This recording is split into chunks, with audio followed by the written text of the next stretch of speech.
সাহেবা বিবি। হুম, আচ্ছা।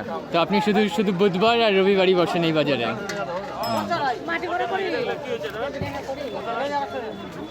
তো 1 ডজন আপনি 100 টাকায় দিয়ে দেন।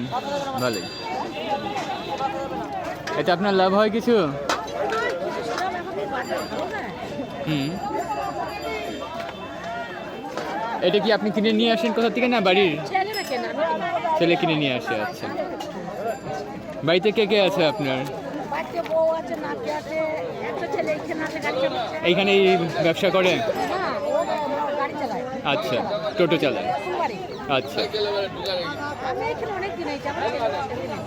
কত বছর তাও? কত? হ্যাঁ, 21 বছর ধরে এই বাজারে?